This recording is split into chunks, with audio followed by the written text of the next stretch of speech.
Party അംഗത്വം പുതുക്കില്ല എന്ന നിലപാടിൽ നിന്ന് സുധാകരൻ അയയുമോ ഇല്ലയോ എന്ന സസ്പെൻസ് തുടരുകയാണ്. പെരുമ്പളം പാലത്തിന്റെ ഉദ്ഘാടനം ജി സുധാകരനും പാർട്ടിയും തമ്മിലുള്ള മഞ്ഞുരുക്കമാകുമോ എന്ന കാത്തിരിപ്പിലാണ് എവരും. ഉദ്ഘാടനത്തിലേക്ക് മന്ത്രി മുഹമ്മദ് റിയാസ് ഔദ്യോഗികമായി ക്ഷണിച്ചിട്ടുണ്ടെങ്കിലും ശാരീരിക ബുദ്ധിമുട്ട് ഉണ്ടെന്ന് ജി സുധാകരൻ അറിയിച്ചു. ഇന്ന് ആലപ്പുഴയിലുള്ള മുഖ്യമന്ത്രി നേരിട്ട് ഒരു അനുനയത്തിന് എത്തുമോ എന്നതും കാത്തിരുന്ന് കാണണം. രഘുനാഥ് നാരായണൻ വിവരങ്ങളുമായി ചേരുന്നുണ്ട്.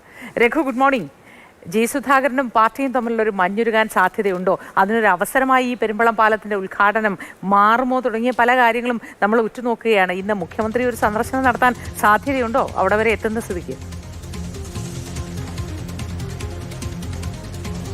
മുഖ്യമന്ത്രി ജി സുധാകരനെ വീട്ടിലെത്തി കാണാനുള്ള സാധ്യത കുറവാണ്. കാരണം മുഖ്യമന്ത്രിക്ക് ഇന്ന് ഒരുപാട് പരിപാടികളുണ്ട്. ടൈറ്റ് ഷെഡ്യൂളാണ്. രാവിലെ ഹെലികോപ്റ്ററിൽ പുന്നപ്ര ഇറങ്ങും.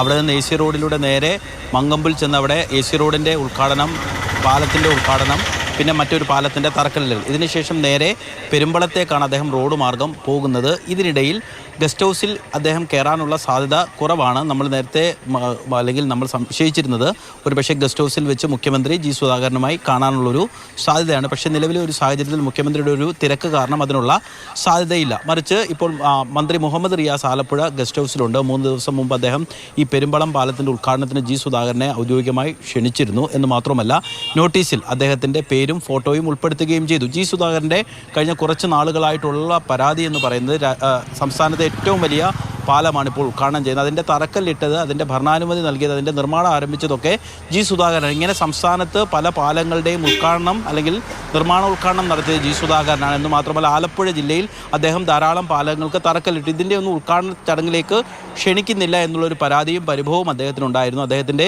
ഫേസ്ബുക്ക് പോസ്റ്റ്, സംസ്ഥാന സെക്രട്ടറിക്ക് എതിരെ ഫേസ്ബുക്ക് പോസ്റ്റ് ഇടുന്നതിന് മുൻപ് തന്നെ മുഹമ്മദ് റിയാസ് അദ്ദേഹത്തെ ഫോണിൽ ബന്ധപ്പെട്ടിരുന്നു. പക്ഷേ ജി സുധാകരൻ കഴിഞ്ഞ കുറച്ച് നാളുകളായി വിശ്രമത്തിലാണ്. അദ്ദേഹം കുളിമുറിയിൽ ശുചിമുറിയിൽ തെന്നി വീണതിനെ തുടർന്ന് അദ്ദേഹത്തിൻ്റെ കാലിന് പരിക്കേറ്റിരുന്നു. 2-3 മാസത്തോളമായി അദ്ദേഹം വീട്ടിൽ തന്നെ വിശ്രമത്തിലാണ്. മുഖ്യമന്ത്രി അടക്കമുള്ള ആളുകൾ അദ്ദേഹത്തിൻ്റെ രോഗവിവരം അറിയാൻ വേണ്ടി ഇവിടെ എത്തിയിരുന്നു.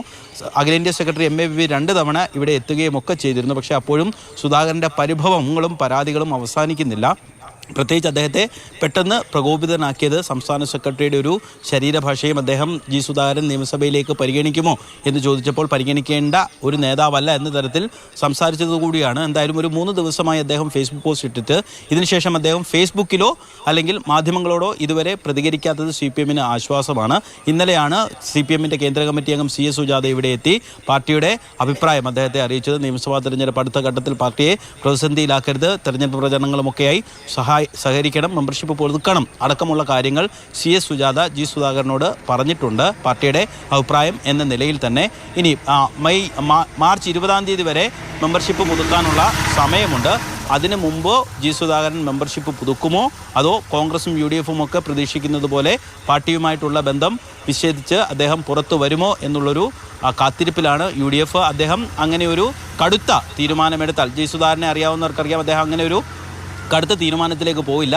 അദ്ദേഹത്തിൻ്റെ രാഷ്ട്രീയ പാരമ്പര്യം മാത്രമല്ല, അദ്ദേഹത്തിൻ്റെ സഹോദരൻ പാർട്ടിക്ക് വേണ്ടി രക്തസാക്ഷിയായ ആളാണ്. KSU പ്രവർത്തകരാണ് ജി ഭുവനേശ്വറിനെ കൊന്നത്. അങ്ങനെയൊക്കെയുള്ളൊരു വൈകാരികമായ ബന്ധമുണ്ട്. എന്ന് മാത്രവുമല്ല സ്വാഭാവികമായിട്ട് തന്നെ അനുജനെ കൊന്ന ആളുകളുടെ പാളയത്തിലേക്ക് ജി സുധാകരൻ പോകുമ്പോൾ സാധാരണ നിലയിൽ CPM പറയുന്നത് പോലെ വർഗവഞ്ചകനെന്നോ കുലംകുത്തിയെന്നോ ഒക്കെയുള്ള പേരുകൾ അദ്ദേഹത്തിന് വീഴാനുള്ളൊരു സാധ്യതയുണ്ട്. എന്തായാലും അങ്ങനെ ഒരു കടുത്ത തീരുമാനത്തിലേക്ക് ജി സുധാകരൻ പോകില്ല എന്നുള്ളതാണ് പ്രതീക്ഷ. അപ്പോഴും UDF ക്യാമ്പ് പരസ്യമായി വാതിൽ തുറന്നിട്ടിട്ടില്ലെങ്കിലും അങ്ങനെ ഒരു സാധ്യത അവർ മുന്നിൽ കാണുന്നു. അങ്ങനെ ജി സുധാകരൻ വന്നാൽ അദ്ദേഹത്തെ അമ്പലപ്പുഴയിൽ സ്വതന്ത്രനായി മത്സരിപ്പിക്കും UDF പിന്തുണയ്ക്കും.